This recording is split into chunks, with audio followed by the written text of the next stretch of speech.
กราบนอบน้อมควันตาอาภิวาทน้อมระลึกถึงอย่างพระอรหันตสัมมาสัมพุทธเจ้าผู้แสวงหาซึ่งประโยชน์อันยิ่งใหญ่ขอนอบน้อมอย่างพระธรรมคำสอนในศาสนานี้ที่องค์สมเด็จพระสัมมาสัมพุทธเจ้าได้ตรัสแสดงไว้ดีแล้วขอนอบน้อมระลึกถึงอย่างพระสงฆ์สาวกหมู่ใหญ่ผู้มีทิฏฐิอันหมดจดงดงามโดยเสียงแก้วของข้าพเจ้าและขอถวายความเคารพนอบน้อมไหวสามายังครูบาอาจารย์พระเถรานุเถระพระภิกษุสงฆ์สามเณรพระสังฆาธิการสงฆ์สมณศักดิ์บัณฑิตนักปราชญ์ท่านผู้มีความรู้ทุกรูปทุกตนทุกองค์มาด้วยความเคารพขอเจริญสุขเจริญธรรมมายังสถาญาติโยมโยมพ่อโยมแม่พ่อมอนแม่มอนพ่อโอ้ยแม่ป้าที่ผู้มีบุญที่ติดตามรับฟังธรรมะยามบ่ายทางสถานีวิทยุพระพุทธศาสนาและจริยธรรมจังหวัดเชียงใหม่96เมกะเฮิรตซ์โดยการส่งลิงก์สัญญาณไปณอาคารสุเทพสุพรมครุประชาข้างหอพญาเมืองลายส่งขึ้นอย่างวัดพระธาตุดอยสุเทพราชวรวิหารโดยมีพ่อครูวรรบดามวงพรมผู้อำนวยการสถานีวิทยุแห่งนี้ผู้มีความมุ่งมั่นในการเผยแพร่หลักธรรมคำสอนขององค์สมเด็จพระสัมมาสัมพุทธเจ้าและขอขอบคุณในความเมตตาธรรมของท่านพระอาจารย์พระมหาประสิทธิ์ประสาธิโกผู้คอยก็ลิงก์และส่งสัญญาณไปถึงยังโยมพ่อโยมแม่ผู้มีขึ้นหัวใจอันเป็นธรรมะที่รับฟังอยู่ต่างบ้านวันนี้เราก็มาอยู่กับกันรองปีใหม่สงกรานต์ที่ผ่านมาแล้ววันนี้ก็เป็นวันที่21เดือนเมษายนพุทธศักราช2568วันนี้ก็มาอยู่กับโยมพ่อโยมแม่ท่านผู้ฟัง ตามเก่าตามเดิมที่เราจะได้มามาจ๋ามารับฟังกันโยมพ่อโยมแม่ท่านผู้ฟังวันนี้ก็คงจะในเรื่องธรรมะและก่อนจะนั้นก็ขออนุโมทนาบุญขอบคุณที่โยมพ่อโยมแม่ได้ทำบุญกินทานสั่งสมบุญยทรัพย์ในการทำบุญซื้อที่ดินได้เงินอยู่130,000ก็คือ130,000โยมพ่อโยมแม่13,310 บาทก็ขออนุโมทนาบุญโดยและมีทางสถานญาติโยมผู้มาเพิ่มเติมทางสถานีวิทยุก็มีทางแม่ปรณีจนนงเนตรตลอดจนถึงแม่ปรณีนั้นได้ร่วมทำบุญ2,000บุญญาปรมีแม่ทัศนีได้ร่วมทำบุญแถม500บุญญาปรมีขอบคุณในความเมตตามาณโอกาสนี้โดยตลอดจนถึงครอบครัวของ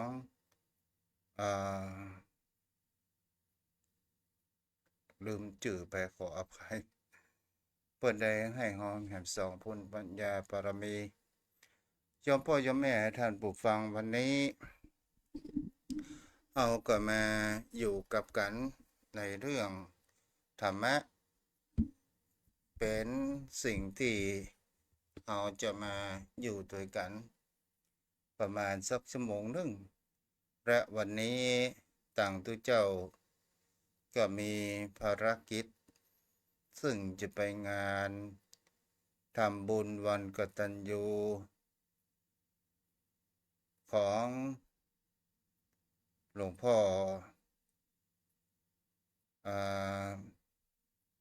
ครูบาวัดไฟหินตำบลสุเทพอำเภอเมืองจังหวัดเชียงใหม่ซึ่งเป็นป่นห้องว่าเป็นสังฆปโมกข์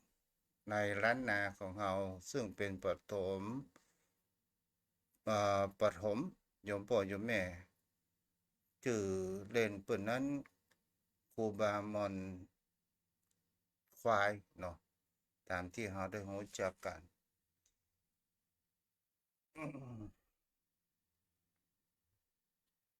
วันนี้ก็มาอยู่ในเรื่องแห่งคำว่ามิลินทะปัญหาตลอดจนถึงเรื่องสารธรรมอันเป็นเรื่องแห่งคำว่านาคิดนิยายแห่งอิงธรรมะก่อนที่จะเข้าสู่มิลินทะปัญหานั้นก็เฮาก่อนมามาจ๋าธรรมะเกตธรรมะเล็กๆน้อยๆคือกับจอมบ่อยมแม่นั้นผู้ฟังได้รับฟังกันจอมพ่อจอมแม่สิ่งที่ทำเมื่อคนเหล่านั้นเกิดแห่งความวุ่นวายนั้นก็คือมาจากสิ่งที่เขาเรียกว่าวจีวจีนั้นก็เป็นตัวลูกสมุนแห่งจิตใจความของคนเหล่านั้นเป็นสิ่งที่สำคัญมากที่สุดที่เหล่านั้นได้หันได้ว่าคนเฮาจะได้ดีได้ดีก็เพราะกับกำจ๋าคนเฮาจะมีศัตรูก็เพราะกับกำจ๋าคนเฮาจะมีคนเคารพน่าเชื่อถือก็เพราะความกำจ๋าคนเฮาจะมีศัตรูก็เพราะความกำจ๋าคนเฮาจะขาดแห่งคนนับถือก็เพราะคำคำจ๋าวาจานี้เป็นสิ่งที่สำคัญมากที่สุดก่อให้เกิดแห่งความสำเร็จได้หลายอย่างเกิดขึ้นจมพ่อโยมแม่ท่านผู้ฟังเดี๋ยวขอเปลี่ยนไม้นี่คำเดียวเด้อ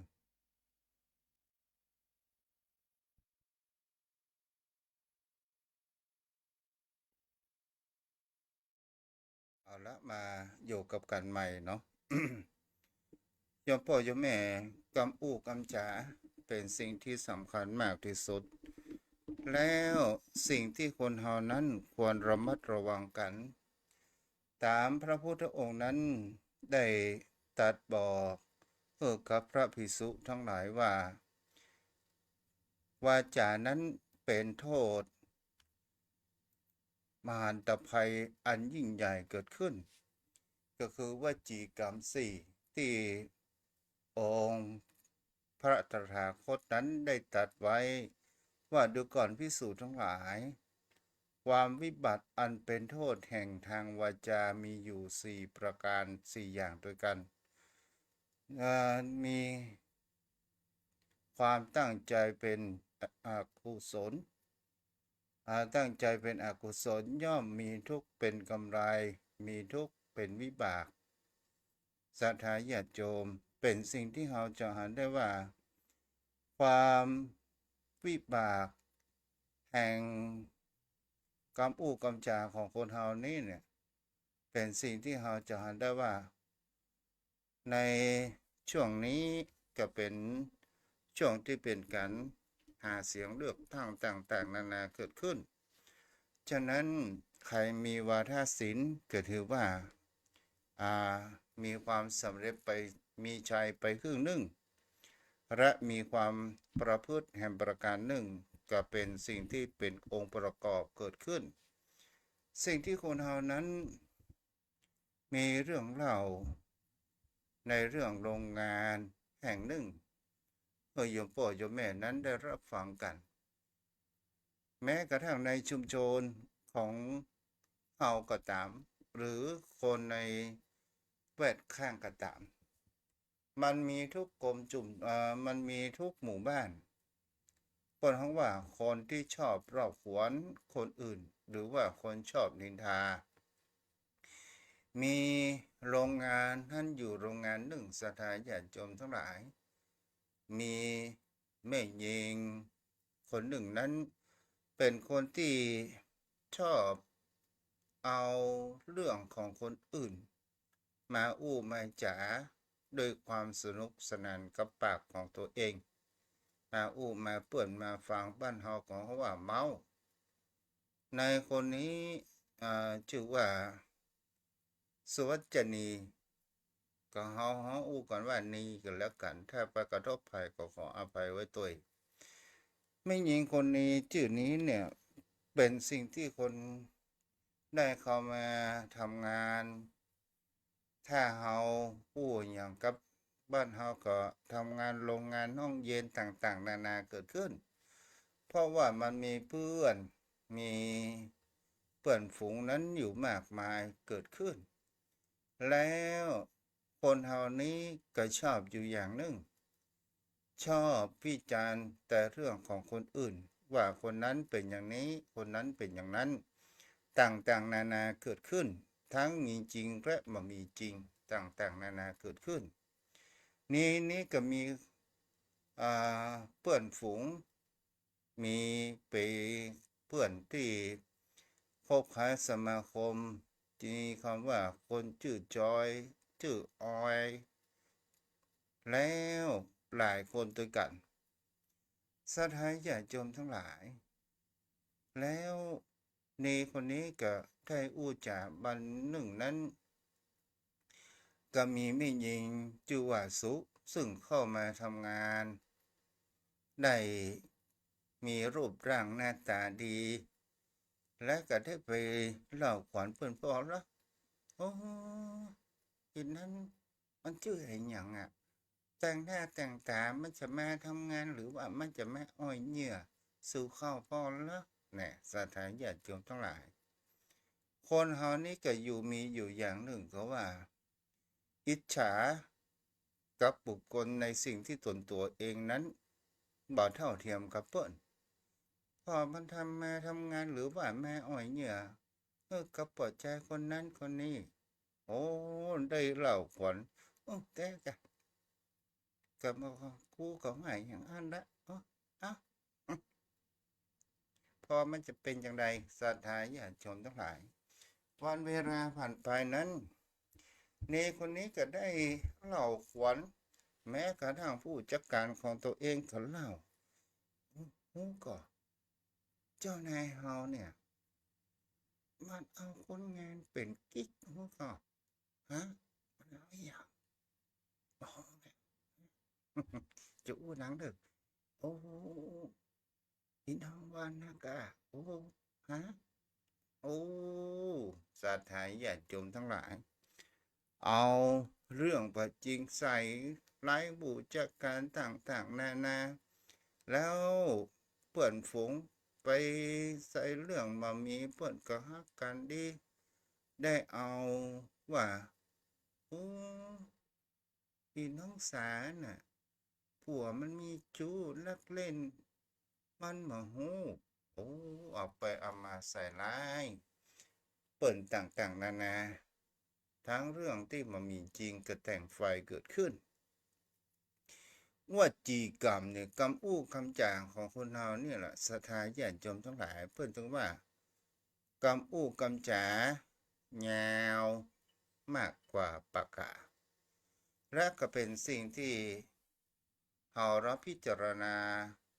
ไปแห่งประการหนึ่งโทษแห่งคำว่าวาจานั้นพระพุทธองค์ก็ว่าเป็นภัยมหันต์ที่จะสร้างแห่งความอันตรายให้เกิดขึ้นได้ก็จะเป็นความอู้ส่อเสียดก็คือ การอู้สิ่งที่มันมีจริงใส่ร้ายคนอื่นอันนี้ก็เรียกว่ากรรมอู้ส่อเสียด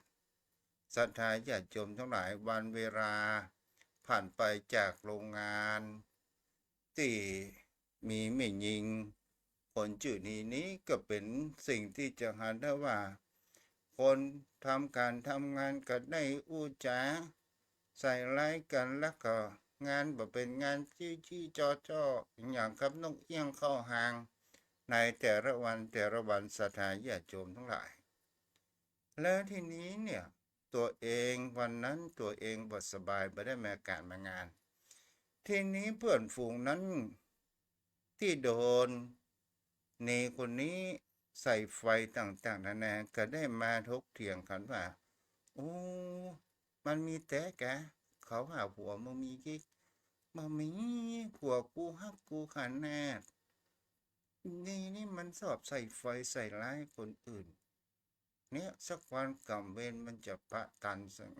โอ้สาธาญาติโยมทั้งหลายแล้วบังเอิญออยนั้นเป็นผู้ที่ทำการบัญชีเกิดขึ้นแล้วหลังจากในนี้หายป่วยหายไข้มันแล้วจ้ามันแล้ววันนี้จะมีเรื่องไอ้อย่างเมาโมยพ้องหาโอ้สาธาญาติโยมทั้งหลายเพื่อนฝูงนั้นก็ได้บินหน้าหนีไปโอ้จะเฝ้าไปไหน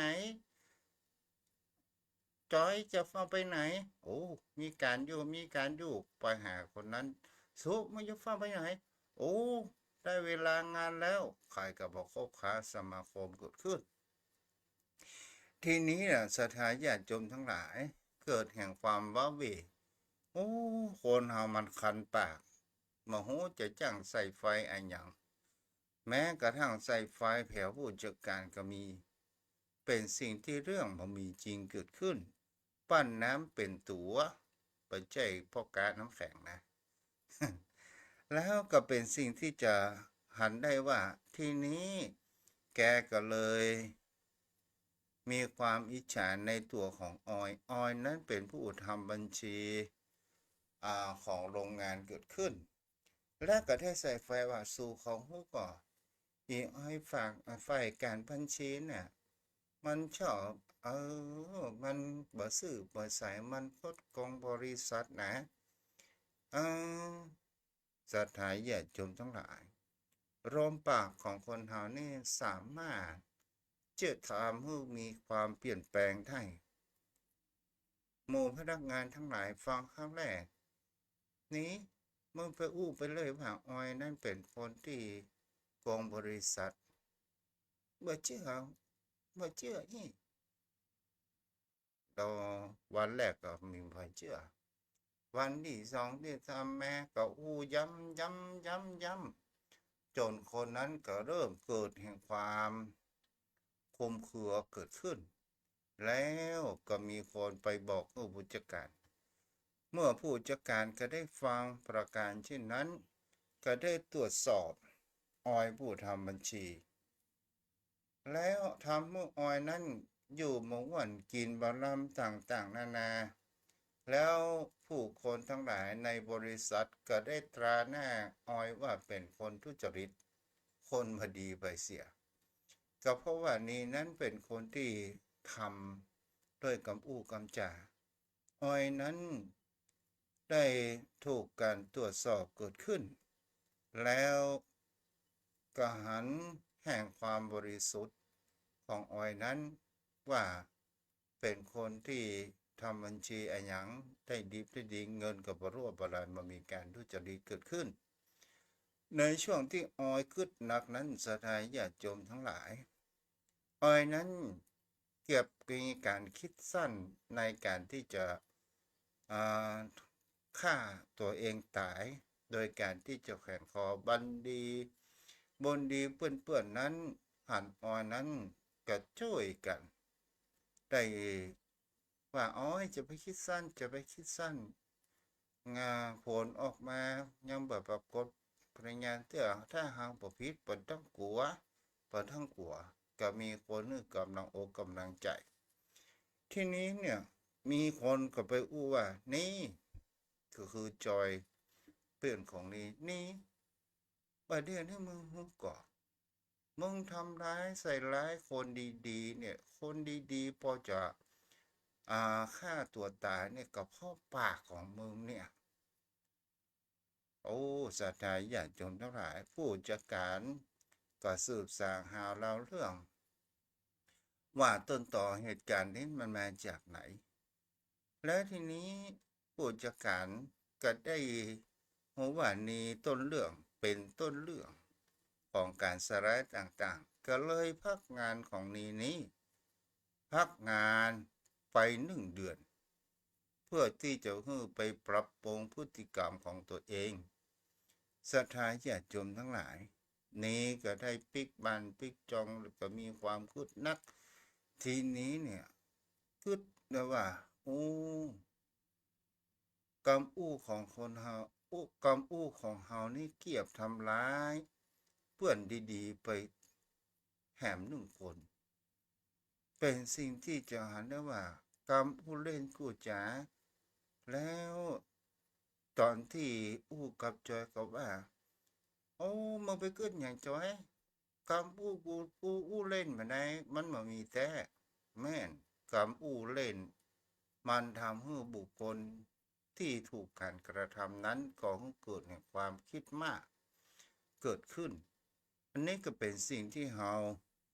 จะเห็นได้ว่ากำอู้กำจ๋าฉะนั้นเนี่ยเราก็ระมัดระวังในการอู้กันจ๋าเป็นสิ่งที่บุคคลเหล่านั้นจะหันได้ว่าพูดถึงองค์ว่ากำอู้กำจ๋าของคนเฮาก่อให้เกิดโทษภัยมหันต์นั้นเกิดขึ้นได้และถ้าเฮาประกอบไปกับอู้กำจ๋าทางด้านกุศลก่อให้เกิดเป็นคุณนั้นได้นี้ก็เป็นสิ่งที่บุคคลเหล่านั้นก็ระมัดระวังในคำอู้คำจาของบุคคลเหล่านี้เองวันนี้จะมาอู้ในเรื่องแห่งคำว่ามีรินทปัญหาที่เราบ่ได้อู้กันมาหลายวันศรัทธาญาติโยมทั้งหลายเมื่อ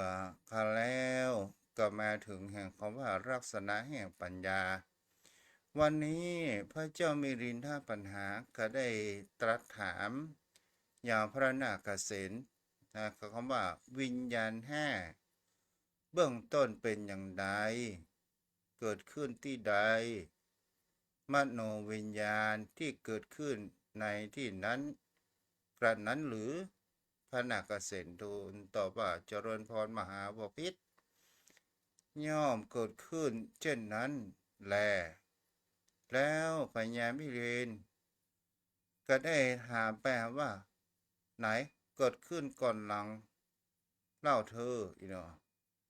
อันนี้ฉบับของเปิ้นเขาว่าหอสมุด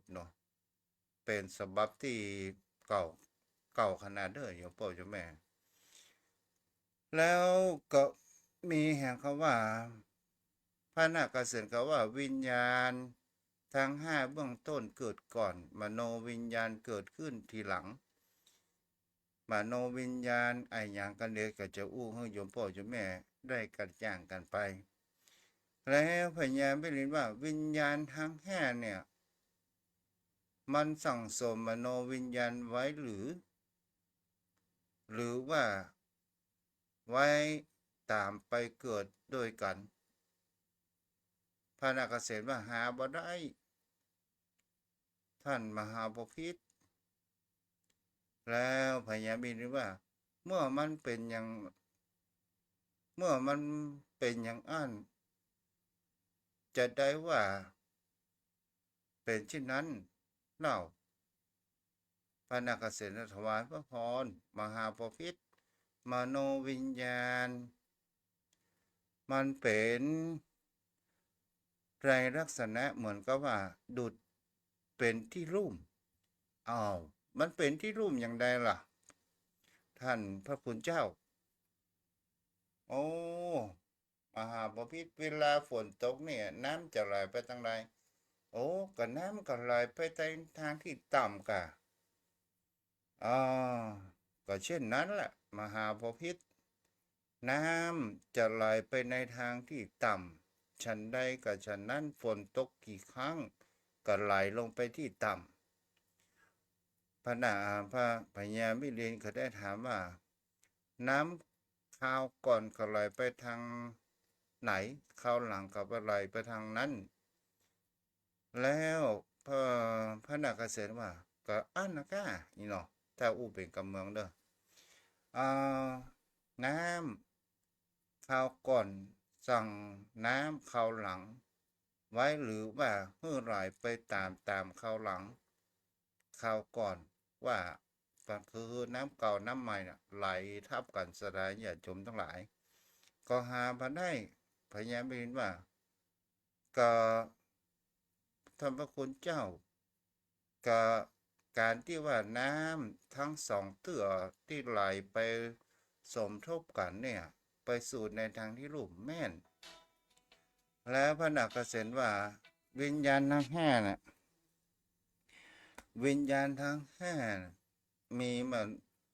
ก็ไหลไปตามมโนวิญญาณแล้วจะเป็นอย่างไรกับมโนวิญญาณมีหน้าที่รับรู้และพิจารณาในอารมณ์ที่เข้ามากระทบทางตาหูจมูกลิ้นที่น้อมเหนียวเพื่อเข้าไปสู่แหมจันหนึ่งพญามิลินว่าเป็นซอยค่ะน้ำมันไหลไปต่ำซอยกันเนาะสถาญาโจมเป็นสิ่งที่จะหันได้ว่าพญามิลินก็ได้ถามเกี่ยวกับในเรื่องนี้ในเรื่องแห่งคำว่าวิญญาณสถาญาโจมทั้งหลายถ้าจะอู้ให้โยมพ่อโยมแม่ได้เข้าใจเนื้อหาก็ก็คือพญามิลินนั้นก็ได้ถามในเรื่องแห่งความเข้าใจเกี่ยวกับในเรื่องขันธ์ห้านะสถาญาโจมทั้งหลายก็เลยเป็นสิ่งที่จะหันได้ว่าพญามิลินว่าอ่าดูดูก่อนพระนาคเษนวิญญาณห้าเบื้องต้นเป็นอย่างไรพระนาคเษนก็บอกว่าวิญญาณทั้งห้าต้นนั้นมันเกิดขึ้นก่อนแล้ววิญญาณกับมโนวิญญาณนี่มันเหมือนกันว่ามันต่างกันขอพระคุณเจ้าได้อุปมาให้เข้าใจไปแหมหน่อยหนึ่งคำว่ามโนก็คือใจวิญญาณก็แปลว่ารู้มโนก็แปลว่ามันเป็นตัวธาตุรู้เหมือนกันสถาญาติโยมทั้งหลายแล้วเขาก็ว่ามโนวิญญาณบ่ใช่มโนทวารมโนวิญญาณรู้ทางใจแปลว่ารู้ทางใจแล้วไอ้อย่างเกิดขึ้นก่อนก็คือวิญญาณเกิดขึ้นก่อนแล้วการปรุงแต่งเข้ามาก็เรียกว่าเป็นมโนวิญญาณแล้วไอ้อย่างวิญญาณคือไอ้อย่างวิญญาณคือผีไงคือวิญญาณคือเทวดากะอันนี้ถ้าเฮาอู้ตามภาษาบ้านเฮาพญามิลินถามประปานเช่นนี้พระนาคเษนก็บอกว่าเอาเจริญพรมหาภพิธฟังก่อน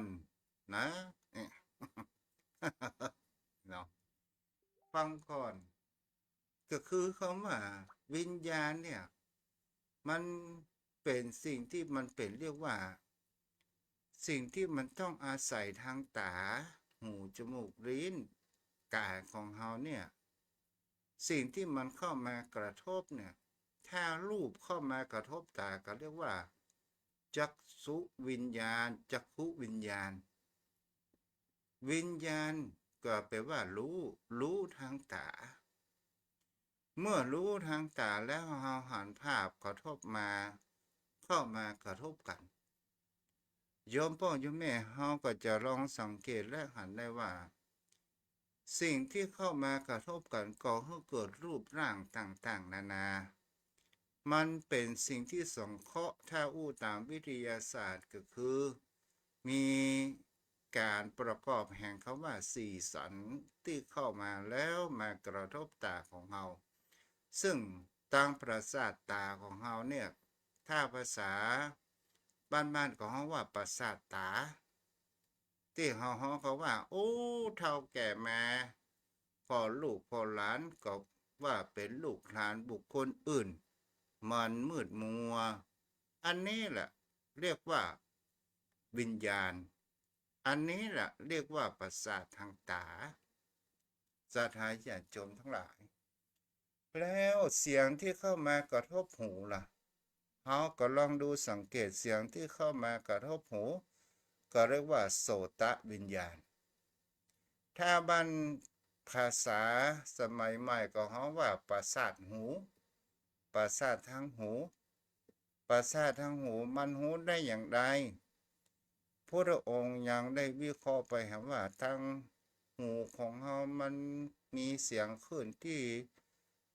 เล่นลับมีขนผิวสีแดงเหมือนสัตว์อยู่ก็คือเหมือนกับป้นเขาว่าป้นหอยสถานญาติโยมทั้งหลายที่อยู่ในหูของเราแล้วมันก็มีการเสียงเข้าไปกระทบทางด้านอวัยวะภายในหูของเราและมันก็ก่อให้เกิดเสียงแล้วมันก็แยกแยะเสียงและมันก็มีความจดจำเกิดขึ้นอันนี้ก็บอกอู้ในเรื่องสัญญาเด้อนี่ก็เรียกว่าโสตวิญญาณหรือว่าประสาททางหูที่เราห้องกันแล้วเป็นสิ่งที่เราจะพูดสรุปไปแหมเพื่อมันได้เนื้อหามากแหมน้อยนึงลิ้นเราก็เหมือนกันรับรสป่นเราว่าประสาททางลิ้นภาษาพระก็ห้องว่าชิวหาวิญญาณรู้ทางลิ้นถ้าภาษาทางบ้านก็ห้องว่าประสาทเซลล์ประสาททางลิ้นมันรับรสเปรี้ยวเค็มหวานจืดชืดต่างๆนานาแม้กระทั่งจมูกของคนเฮาก็ตามประสาททางจมูกปวดห้องว่าถ้าประสาททางภาคเรียกว่าคณะวิญญาณประสาทที่เข้ามาจมูกจะเป็นกลิ่นเหม็นกลิ่นเน่ากลิ่นหอมกลิ่นอย่างต่างๆนานาเกิดขึ้นแล้วกายะที่มีความสัมผัสน้องปวดห้องว่าโพธพะนี่แหละศรัทธาญาติโยมทั้งหลายเรียกว่าวิญญาณถ้าภาษาทางบ้านของเขาว่าประสาทในสิ่งเหล่านี้มันเป็นองค์ประกอบเกิดขึ้นมาที่ก่อให้เกิดแห่งเขาว่าความรู้สึกในขันธ์ทั้งห้าถ้าเราจะอู้รวมไปก็คือว่าขันธ์ห้าเราก็ยังบ่ได้เพราะว่ามันยังมีข้อย่อยก็จะอู้โยมพ่อโยมแม่ไปลงไปแหมถ้าวันตานวันนี้ก็จะอู้วันนี้ถ้าประตานก็คงจะเอาไว้วันหน้าพอเวลาแล้วคงจะประตานโยมพ่อโยมแม่ท่านผู้ฟังทั้งหลายนี่แหละขันธ์ทั้งห้ามันก็ตกอยู่ในกฎของพระไตรลักษณ์เมื่อหนุ่มๆสายตาของเฮานั้นดีพอหนังสือหนังหาอายังหันได้ชัดเจนพ่อแม่ใส่เอาไฟใส่หูเข็มเฮาก็ใส่ได้แม้จะทำสิ่งไหนก็ตามเฮาก็ทำได้ดีเพราะว่าเฮาหันชัดเจนวันเวลาผ่านไปเราศรัทธาญาติโยมทั้งหลายคนเฮาก็ตาก็เริ่มจะมีมัวฟางเริ่มมีต้อจะเป็นต้อเนื้อต้อกระจกต้อลมต้อหินต่างๆนานามาปกคลุมยังจอประสาทตาของเฮาและเฮาก็จะเห็นว่านั้นก็คือความเสื่อมแห่งประสาทตาหรือความเสื่อมแห่งจักขุวิญญาณของคนเฮานี่แหละคนหูว่ารู้ทางตาโยมพ่อโยมแม่เฮาแต่วิถีชีวิตของคนเฮานั้น เราจะอยากให้มันเหมือนดังเดิมไปเสียทุกสิ่งทุกอย่างบางคนบอกว่าโอ้ไปจะได้ห้องโอ้ไอ้ยังก็ดีหมดอะตาบดีเฮ้ยแล้วก็อยากจะให้ตาก้อนมันแบบเช่นอย่างอี้ก็เฮาก็อยากจะให้ตาดันหันชัดเจนแล้วเฮามาพอว่ามันตกกฎของพระไตรลักษณ์อย่างไรล่ะเฮาจะให้มันเปล่งบรรยะเหมือนตลอดกาลมันก็เป็นไปไม่ได้ เพราะว่าอันยังล่ะ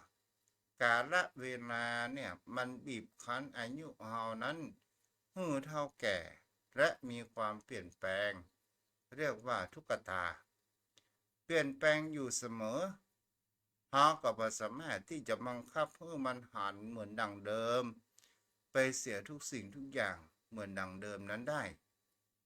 เมื่อมันมาเหมือนดังเดิมแล้วเฮาบ่พอใจเฮาขับไล่แห่งความทุกข์เหล่านั้นที่มันมาสุ่มจิตเฮาไม่ยอมรับความเป็นจริงของมันแล้วเฮาพักใส่ไล่ส่งมันก็ก่อให้เกิดแห่งความไม่สบายใจก่อให้เกิดความทุกข์เกิดให้ความวุ่นวายเกิดขึ้นแล้วถามว่ามันปราณีก่อมันก็บ่ปราณีถ้าเฮาเป็นต้นเนื้อเฮายังแก้ไขปัญหาเฮาไปลอกได้อยู่ถ้าเป็นท่อหินไฟตาดับมันก็ลอกไปได้ถ้าเป็นเบาหวานโตยเบาหวานขึ้นตากระดามุสายตาของเรานั้นริบปรีเหมือนแสงไฟที่ใกล้จะหมดม้ยเกิดขึ้นและหากคำว่ามันเป็นสิ่งที่มีความจีรังยั่งยืนก่อมันมามีความจีรังและยั่งยืนแต่สุดท้ายมันก็เป็นสิ่งที่บังคับบัญชามันมาได้ก็เรียกว่าอนัตตา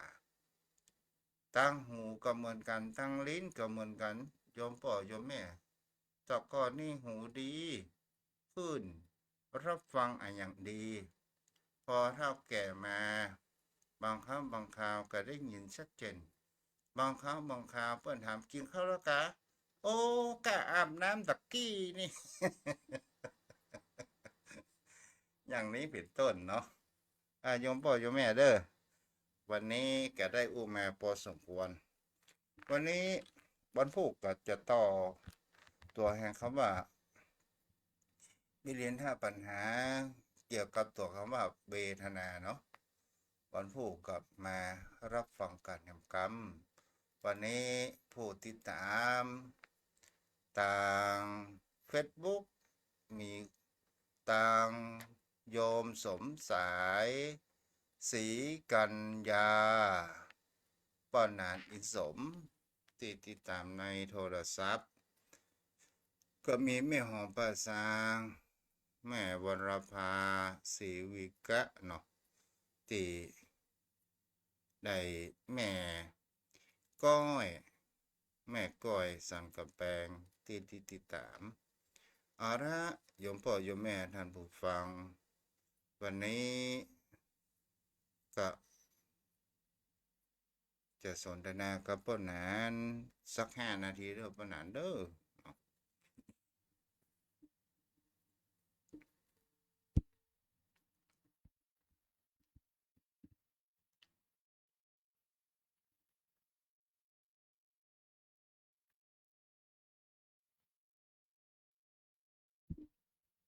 เจริญพรป้านาน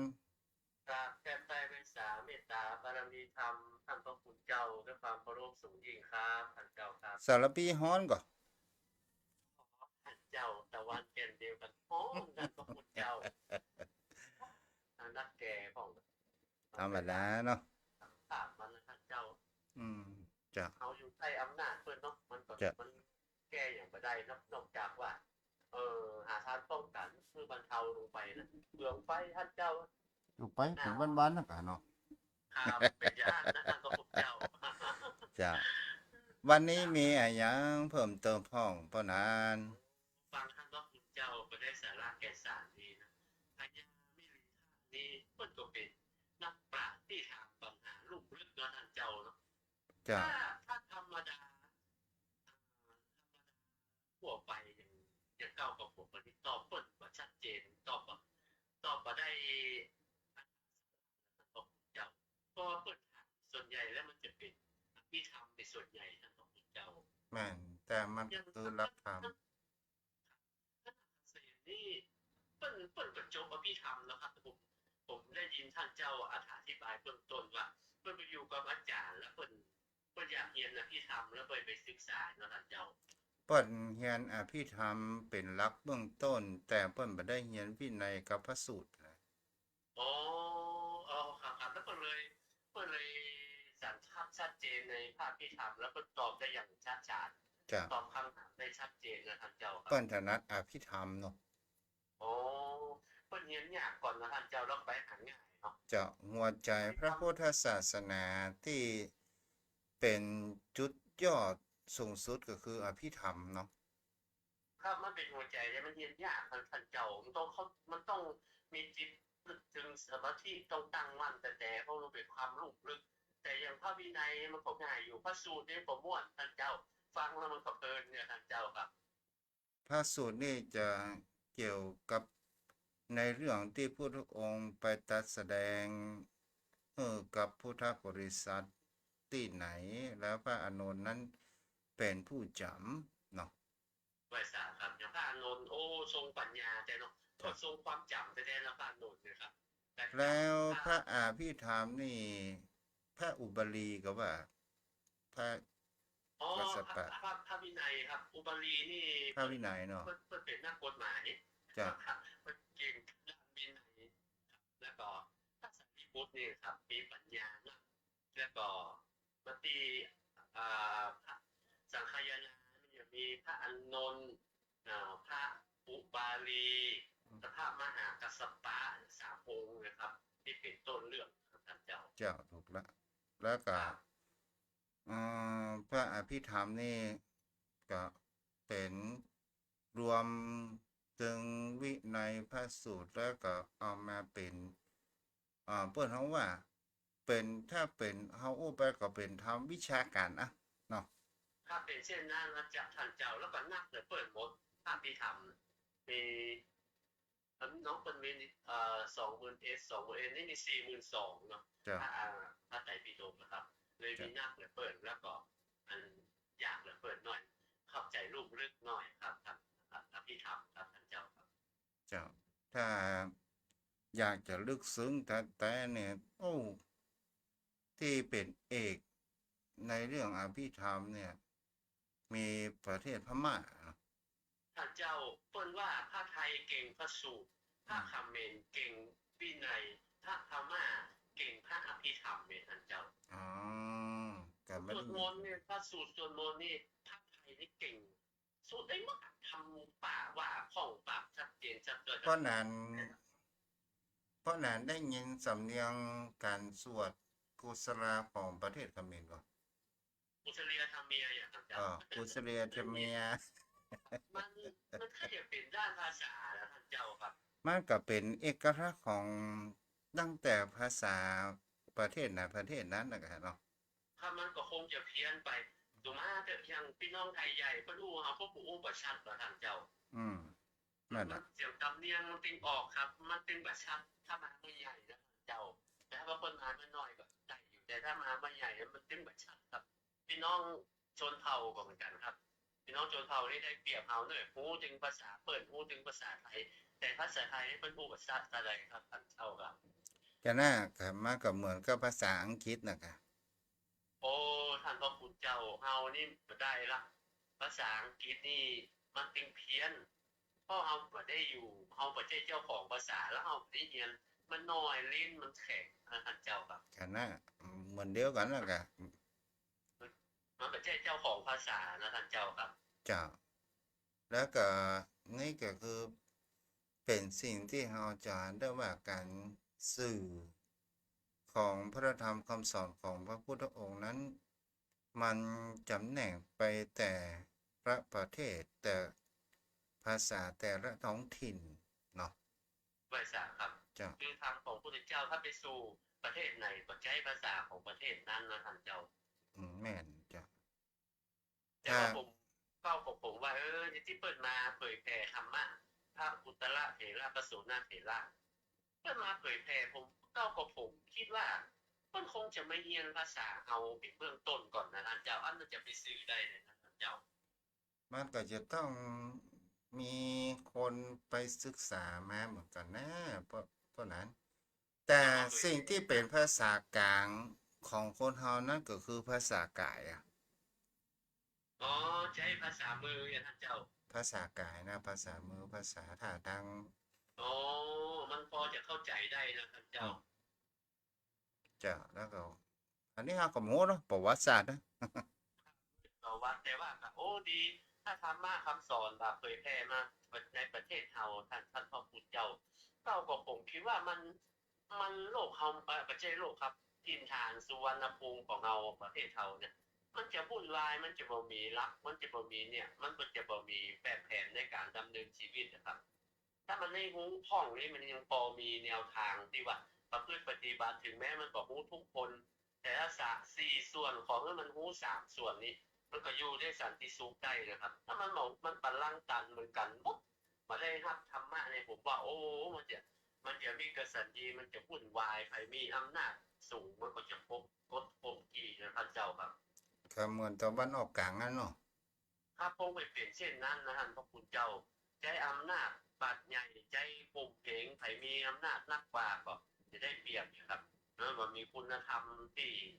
มาประพฤติปฏิบัติที่เราอยู่ด้วยกันในสันติสุขดังนั้นพุทธศาสนาของเราท่านเจ้าที่องค์การสหประชาชาตินะครับเปิดว่าเป็นศาสนาแห่งสันติภาพก็ผมว่าเปิดว่าได้ถูกต้องที่สุดนะท่านเจ้า มันบ่มีการเบียดเบียนบ่ได้ใช้อาวุธยุทโธปกรณ์อย่างที่ไปต่อสู้ใช้ปัญญาทั้งนั้นนะเป็นอาวุธท่านเจ้าครับต่อสู้ด้วยปัญญาพุทธด้วยศาสนาเป็นศาสนาสากลพไว้ระพุทธสามครับองค์นั้นบอกว่าใครจะนับถืออันหยังก็ลองมาประพฤติปฏิบัติก่อน แล้วก็เชื่อก็ได้อย่างอันฝรั่งมังค่าเพื่อจะมาบวชในเมืองไทยอย่างเนาะเมื่อผมมาศึกษาที่เพิ่นก็ยอมรับนะท่านเจ้าเจ้าเพราะมันเป็นการศึกษาจากธรรมชาติจากข้อเท็จจริงนะท่านเจ้าก็คือมันก็เป็นธรรมชาติแม้กระทั่งสภาพจิตใจของคนเฮานี่ก็คือเป็นธรรมชาติธรรมชาติของผู้คนเฮาของสัตว์บนโลกใบนี้ สิ่งที่มันมีเหมือนกันก็คือการกินเกียรติมีอารมณ์เหมือนกันแต่สิ่งที่มันแตกต่างกันก็คือปัญญาสติปัญญาของของคนเฮากับระหว่างสัตว์เดรัจฉานและคนเฮาเพราะว่าคนเฮานี่แสวงหาเรื่องอาหารการกินได้ด้วยตนเองแต่สัตว์เดรัจฉานนั้นมันหากินบ่ได้ด้วยตนเองโดยการที่ว่ามันจะแสวงหากินต่อเมื่อมันหิวเนาะไว้สาครับเป็นจ้ะเช่นนั้นท่านเจ้ามันอยู่อย่างได้100 ปีพันปีมันก็อยู่อย่างนั้นพูดถึงสัตว์เดรัจฉานนะครับจ้ะมันก็สามารถที่จะพัฒนาตัวเองได้ดังนั้นเรามีสติปัญญาถือว่าเลิศกว่าสัตว์ทั้งหลายทั้งปวงนะท่านเจ้าครับเฮามีบุญอะที่เฮาได้เกิดมาเป็นผู้เป็นคนเป็นมนุษย์คนเฮาเนี่ยไว้สาครับแต่คนเฮาบางคราวมันหลงระเริงไปตามอำนาจของกิเลสที่มันมายั่วยวนที่เข้ามาทางตาหูจมูกลิ้นกายใจทุกคนมีเหมือนกันแต่ไขจะมีมากมีน้อยและเฮาจะหันแห่งธรรมของพระพุทธเจ้ามากน้อยขนาดไหนอย่างเช่นคนที่กินเหล้าสูบบุหรี่ปล้นบอกไปวัดไปว่าก็บ่ไปเมาก็กินเหล้าทีนี้ตับแข็งละเอาแล้วเริ่มกินแหงอ่ะกูไม่แลกินเลยเหล้าเนี่ยตับกูแข็งแต่ก่อนเขาบอกว่ากินเหล้าตับแข็งนั่นดีเอาเป็นไปเห็นฝนมีดเนี่ยจะเอาละดูก็เอาชนะมาได้ท่านเจ้าจะจริงจะแล้วก็เป็นความกินแหนงแก้ใจเวลาไปรูนแก้ไขมาได้ครับท่านเจ้าจะครับขอครับแต้มใต้ไว้สาเมตตาธรรมท่านเจ้าครับวันนี้ท่านเจ้าคือธรรมะคือแสงสว่างวันที่ ดำเนินชีวิตที่เราท่านญาติธรรมท่านผู้รู้ผู้ที่มีจิตใจหูได้ทำทุกท่านทุกคนนะครับได้นำไปใจนำไปเป็นอย่างน้อยที่สุดก็คือเป็นทางหอนเป็นคติสอนโลกสอนใจนะครับขอบพระคุณและขอสวัสดีทุกท่านทุกคนครับ เจ้าบุญรักษาเด้อเอาละที่ติดตามขึ้นมาใหม่ตาม Facebook มีคุณโยมดารุณีโอภาสสดใส แม่ประไกรพึกษ์มุนเจริญใครจะสนทนาธรรมทางโทรศัพท์ถึงเวลาเหลือน้อย แต่ก็สามารถที่จะโทรมาได้ ถ้าโทรบัดตานก็บ่เป็นหยังวันพรุ่งนี้เฮาก็คงจะมีลมหายใจ อยู่รับฟังกันอยู่โยมพ่อโยมแม่ท่านผู้ฟังทั้งหลาย ถึงบ่ได้โทรมา แต่หูว่าโยมพ่อโยมแม่รับฟังอยู่ทางบ้าน เนื้อธรรมสาระบางคำบางคราวที่อันเป็นแก่นสารพ่องบ่เป็นแก่นสารพ่อง ที่เป็นแก่นสารโยมพ่อโยมแม่ก็ลองเอาไปไต่ตองใช้พิจารณากันไปเด้อเพราะว่าหลักธรรมของพระพุทธองค์นั้นเป็นหลักธรรมธรรมชาติ และเป็นหลักธรรมที่เราสามารถและพิสูจน์ได้ด้วยตนตัวของเราเองมามีใครผู้ใดที่จะทำให้เราเองเป็นผู้กระทำเนาะแม่ก้อย เจ้าก็เหมือนกันนะกะเจ้าเจ้าแม่เจ้าบุญรักษาเด้อเจ้าใครจะโทรมา06316396909950แม่ทัศนีฟังลูกตุอยู่เด้ออนุโมทนาเด้อแม่เด้อที่ร่วมทำบุญกินทานซื้อที่ดินตัวกันเนาะเจริญพรเจ้าแม่ละครก็เหมือนชีวิตจริงนะกับ อ๋อ เอาอย่างเดียวกันนะว่ากันไปว่ากันมาจะ ปุ้นบะหมี่ก้าบ้านนี่แม่บะหมี่ก้าฮะมี มี กั เรียนนั่นน่ะเรียนละครเนี่ย ปันวจีกรรมนี่มันมี จะติดไปซาวจะซาวไปร้อย น่ะปล่อยเขาไป คน เขา ดี อู้ กลายเป็นคนมาดี เออ เขาอู้ไปก็ปล่อยเขาไป ตีกันนะเจ้า เจ้าแม่ บ้านใดก็มีขี้เหล้าผีบ้า คนขี้อิจฉาริษยา คนรอบขวัญนินทา มีกุฏิละเนาะ เอาละวันนี้ไว้เพียงแต่อีเด้อกันเดี๋ยวจะเตรียมตัวไปวัดไฟหินอยู่เนาะพระเดชพระคุณวันกตัญญูพระเดชพระคุณอภัยสารทะสังฆปาโมกข์ทหารอุปและเจ้าคณะจังหวัดเชียงใหม่องค์แรกองค์ปฐมในเมืองล้านนาของเฮาเด้อวันนี้ก็ไว้เพียงเท่านี้ขอบุญรักษาอายุวโนสุขังพระลัง